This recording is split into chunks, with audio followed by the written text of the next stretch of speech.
Welcome to the Pull the Chute podcast with Jeff and Jana. This is our weekly venture into the world of small to medium-sized businesses and the entrepreneurial spirit that drives success. So our goal here is to help you grow and to be the best you can be, both in business and personally. To do that, we identify and we discuss topics that will hopefully help you as you work to build a successful business. We also interview business owners and executives. It's our hope that you may be able to gain insight on ways to help you be a better leader and provide a better culture for your people.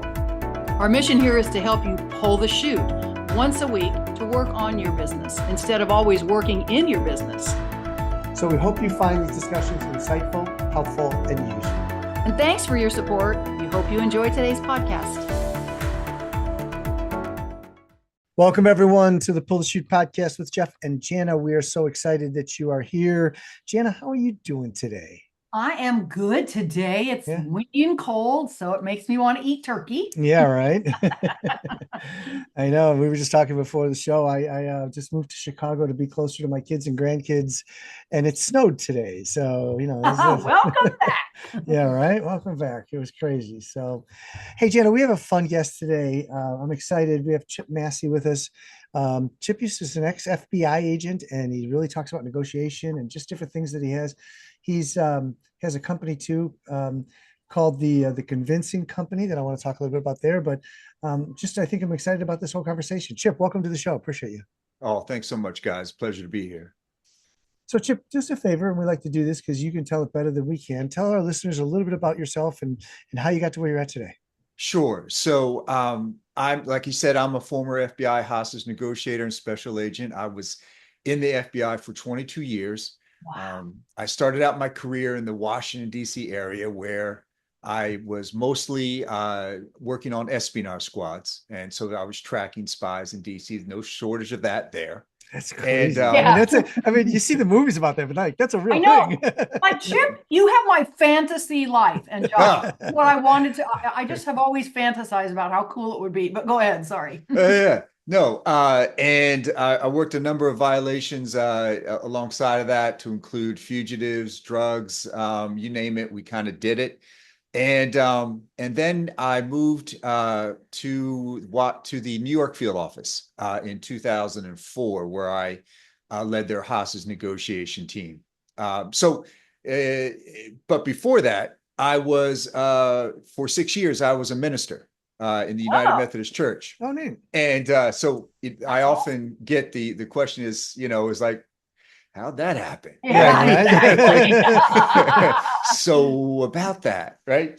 But yes, that's me. And now I met my business partner, Adele Gambardella, who is the co-author of the book with me, Convince Me. And we have a business, like you said, the Convincing Company. But that's me in a nutshell. Wow. That's great. So I would imagine that the Convincing Company, that's a great title for you two, having been an FBI negotiator. You know what I mean? Like, yeah. So what are some of the principles that you talk about or that you coach? Sure, absolutely. So one of the big concepts that seems to be really resonating with folks is the idea of forensic listening. And you guys have all heard of active listening. Correct. That's right. It's a great way to calm people down that are in the moment and heated and it's tense. It's a great skill set. You got 8 steps in that, and it works like a charm. It is the basis, in fact, for all FBI hostage negotiators and any negotiator really out there that's in law enforcement or the military. They know these techniques. They know the skill set. And it's what we teach. So the idea then is when Adele and I started working together, one of the things that we started working out was that there seemed to be something else that was involved in this whole process of understanding the other person. What about when, it's not heated? What about when you're really trying to figure out who that person is, whether it's important for your business or your personal life? And so we developed something that we call forensic listening. And forensic listening is the art and science analysis of a conversation after it's happened, because we believe words leave clues. And so what it does is it combines my my FBI background with hostage negotiation, behavior analysis, investigations, and Adele's background as a PR and communications specialist and crisis communications. And we meld that together and we use that as an overlay, as a template for when we are working with clients, and whether we're consulting businesses or workshops, master classes, whatever it would be. And there's four segments to the forensic listening. Okay. And so the first one is that you're going to be observing a person in total, is what we try to get to. And so the first area, if you could put it into like four distinct areas, we tell people it's a good way to take notes. It's important to have notes running, right, for next actions, that kind of thing. But there's also should be another way of you trying to capture what the other person is saying and not saying. So one is the emotion. What emotion are they displaying as they're speaking to you, whether it's one-on-one or one in front of many? And the other is going to be themes. What themes are they developing as they're talking to you? And if they're repeating something, it's important to them, so it better be important to you. So we ask, okay, so what emotion are they tying to that theme? You look at that. The other is going to be body positioning. And we differentiate body positioning from body language. In that body position, we're all creatures of movement, right? We've all heard the thing, well, if somebody's, sitting there and they got their arms folded in front of them, their legs crossed, they might be resistant. Or they just like to sit with their arms crossed and their legs folded, right? So it could be that. But as we're moving around in our environment, as we're interacting with people, those are also clues. Those are also tells about how that person is feeling about you, the conversation. Are they excited or are they not? And the last is going to be their voice, their pitch, tone, and cadence of their voice. And so we ask people to look at it in totality using those four areas and to examine that person and that conversation. So because, we all are going to see people again and again. It's no longer is it like, do you work with somebody and that's going to be the last time you see them? In our world today, right, Absolutely. we see each other. So we say, hey, what if you had a compendium? What if you had a baseline knowledge of each people that you come in contact with, each person, so that you have like a go-to, what they're reticent about, the kind of holdbacks they have, the things that may be fears about them and might be a fear of working with you. And what would that be? And how do you get there? So that's forensic listening. That's very interesting. We talk about that a lot. I'm an actor, a professional actor. Right. And a lot of what we talk about in emotional delivery, and again, listening to the actor across from you, whatever the scene is subtext, which is the same thing as that. Again, forensic listening, it's subtext. What is the meaning or the message behind the word? That's really interesting. And I would imagine that especially in negotiating and all of that, Chip, that's absolutely crucial. Even in the TV shows, they kind of get that right. And I'm sure yours is much more realistic and you dig much deeper when you did this for a living. But that's a great thing to bring into business, because Jeff and I talk about this all the time with all the different generations and such.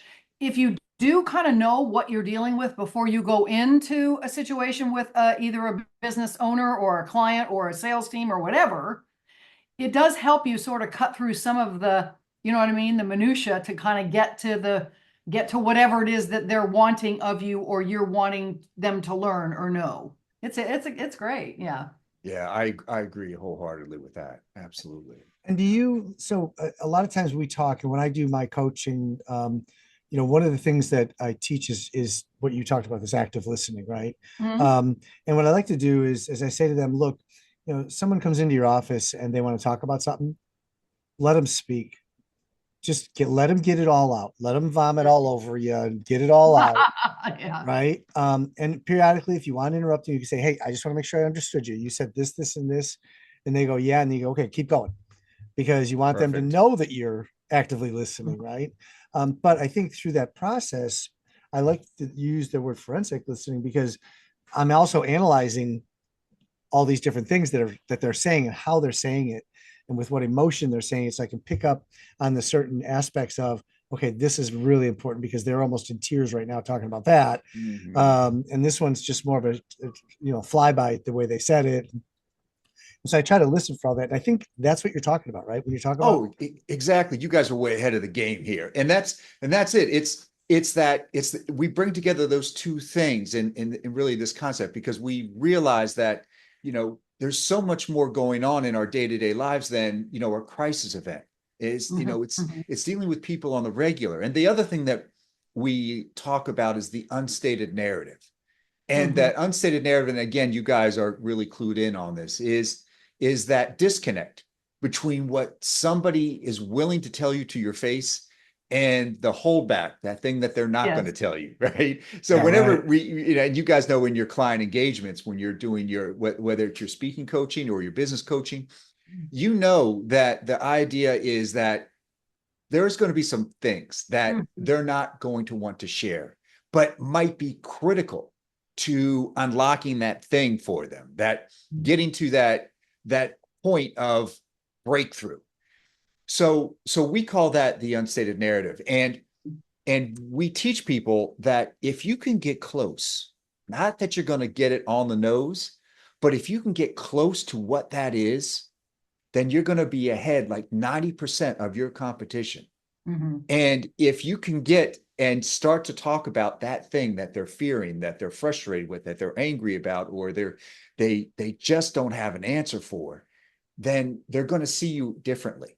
They're going to see you as that trusted advisor, that person that has the key for them. And then it opens up, and it just marvelous things can happen within that individual when you get there. You know what I find too sometimes, and you tell me if this is one of the tactics, but I find sometimes if I just let silence for a few minutes, we all want to just talk, right? And I'll just let things hang. And then they have a tendency, when you're talking about, what the unsaid, they have a tendency to just start adding on. Yeah. Because there's this silence.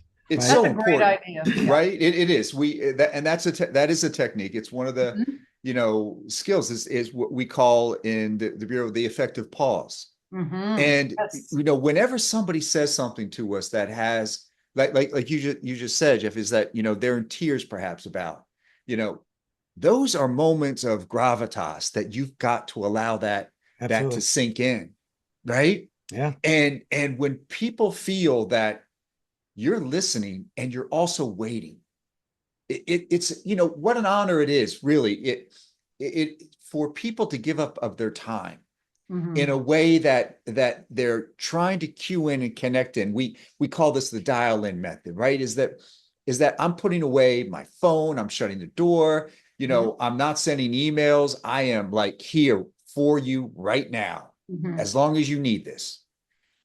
And then that takes on a resonance within that person, right? That says something to them. And like, wow, this person's here for me. Yep. And now you're going to start translating as they're talking. You're putting together all those things that we just talked about. And then, like you said, Jeff, you break it up and you say, all right, you just shared something, and let me see if I got this right.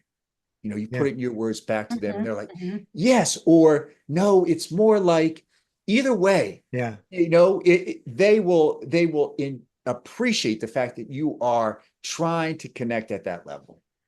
And Chip, who do you then work with the most? I mean, in other words, what is your key client? Is it somebody that's in transition or crisis? Give us like your top 2 or 3 kind of key clients that you look for or that you guys assist. Sure. Yeah. So we do crisis communication. So we get called in a lot when, there's a brand issue or an employee issue, or, somebody in leadership problems, or the company in general is in danger. So we do a lot of that work on, how to extract themselves from that, how to deal with that in the moment, the kind of messaging they need to do, and all that, right? But we also do immersive training. And this is one of the things that we do in these workshops is the hostage negotiation experience. And this seems to be kind of like the people really look forward to this thing. And what we teach there is we put people in the actual scenario of a hostage negotiation situation. So we hire an actor, right, who will play the part of the kidnapper or the hostage taker. And And so the moment before that, I teach the folks on what a hostage negotiation team in the FBI looks like. What are the roles, and what are they going to assume? Because they're going to just be jammed right into there. And so we teach those the skill set, the roles, and then we have them go live on a phone call with the hostage taker, and they take turns being the negotiator and the person that's gathering intelligence and the person that's leading the team and doing investigations. So everybody's got a role, and we switch out as we go through it. And then at the conclusion of that, then we get them to talk about what they just experienced, how they felt, and where do they see the connection in their day-to-day lives. So it's a lot of fun. Yeah, Oh, I that bet it It is. is. I bet Well, it is. and the cool part about doing it that way, I love doing that kind of stuff too, is that you're building muscle memory for them. Right. Yes. Because the problem is we've all learned a certain way. And this is one of the huge gaps that exists right now, is that, we were taught how to be leaders, how to negotiate, how to communicate, you name it, right? Good, bad, or indifferent. We were taught based on how we grew up and the jobs that we had and how our previous bosses has dealt with things and all this. And we kind of go, yeah, I like that. I didn't like that. And so maybe I'm going to do things a little different. But we really haven't taught people, just all the intuitive ways that we can be doing this stuff. That's just going to change everything. Right.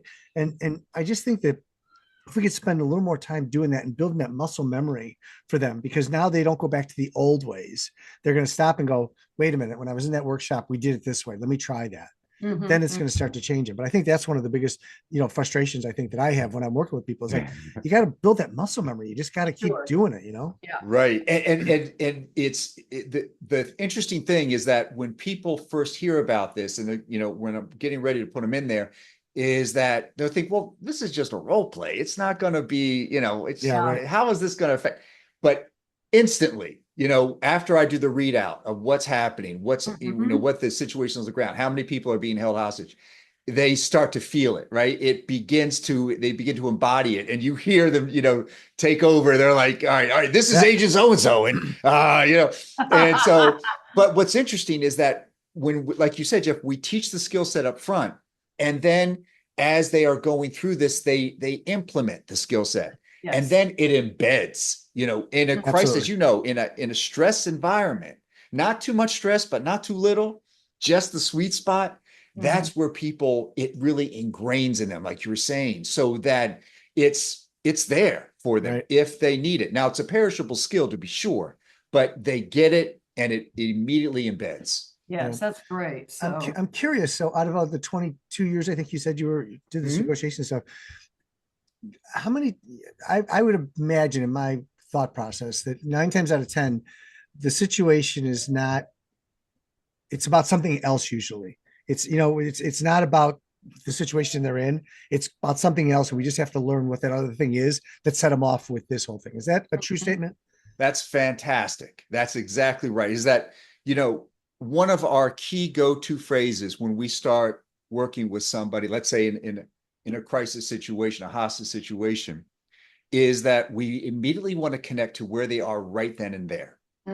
So, I often say to somebody, it's like, let's say your best friend lost their job. You're not going to, pick up a phone and say, hey, so how's it going today? yeah, Exactly. Yeah, right. That's missing it, right? You missed it, and you've turned that person off, and they can't stand you. They don't want to be on this call anymore. Well, it's the same way in a hostage negotiation experience, because what you want to realize is that you try to meet that person exactly where they are. You don't know a lot of the times is what their backstory is. Rarely do you know the whole backstory.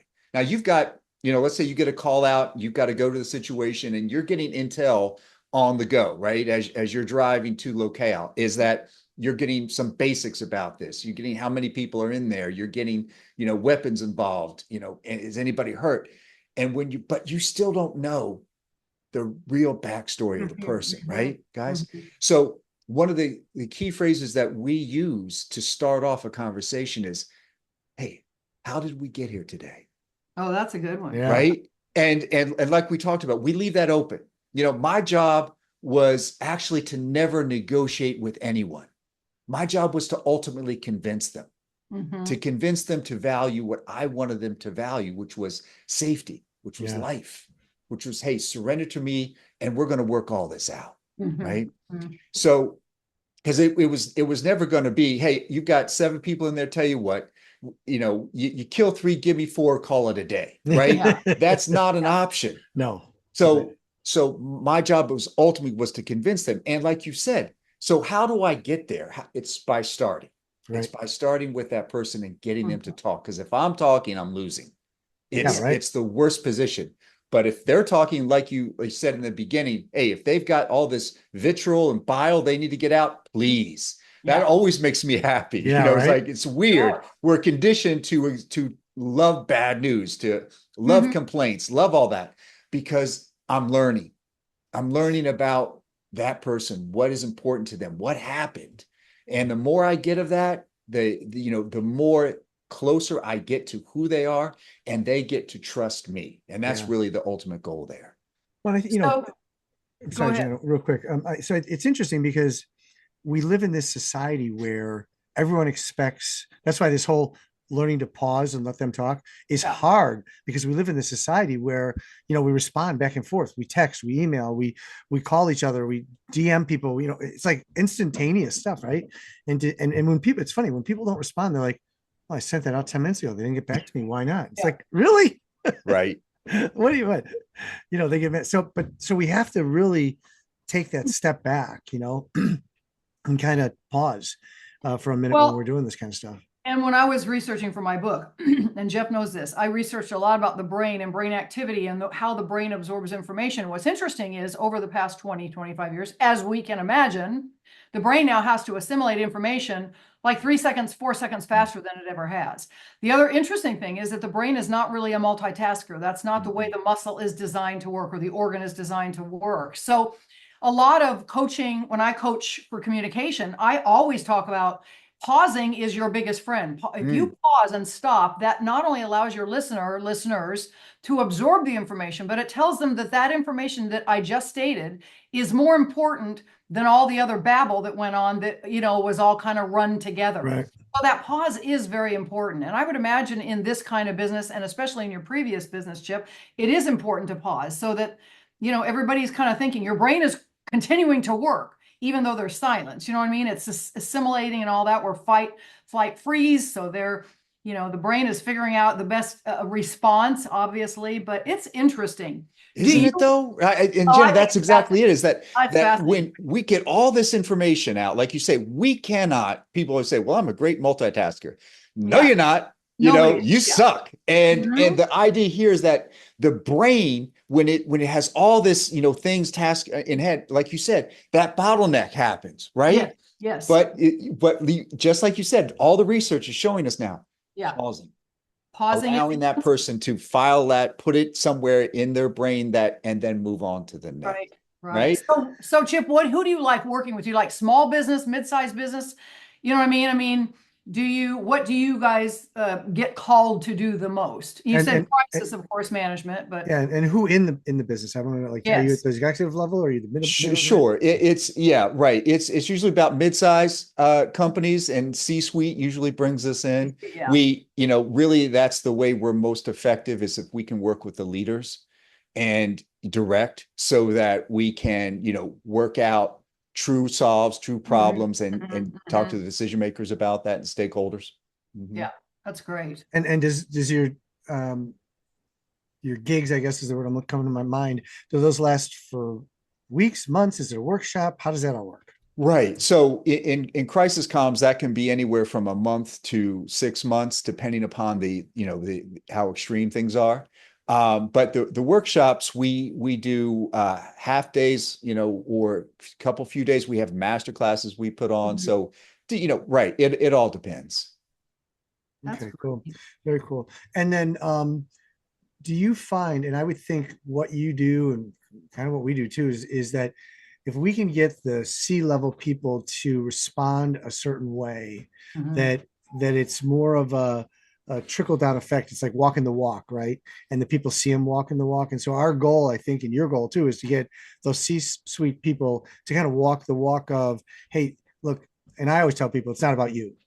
If I can get them to say it's not, here's the reality, it's not about you. If you make it about your people, and if, again, they walk into the office, they want to talk, you close your laptop, you set your phone in the drawer and you say, okay, what's going on?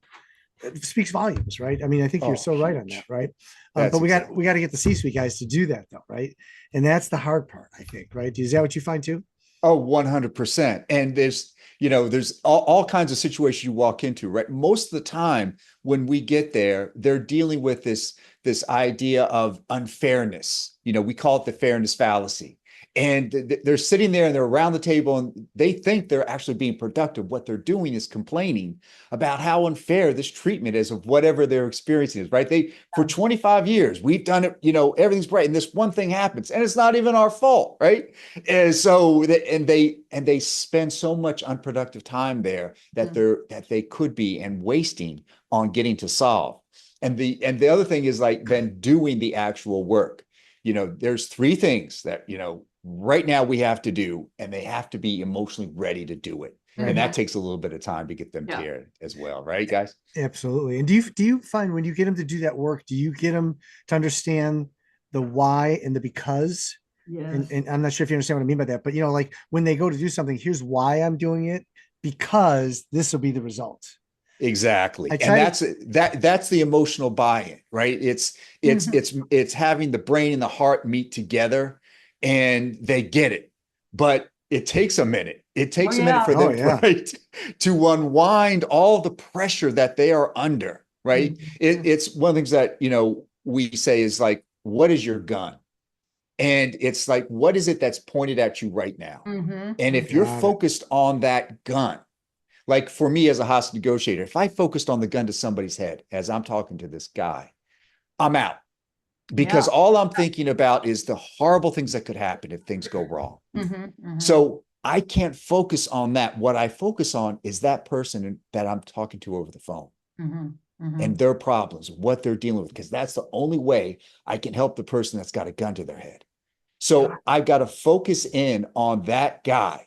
And similarly, it's like when we talk to CEOs, it's like your gun is whatever that problem, whatever that greatest fear that you have in front of you and in your mind's eye right now.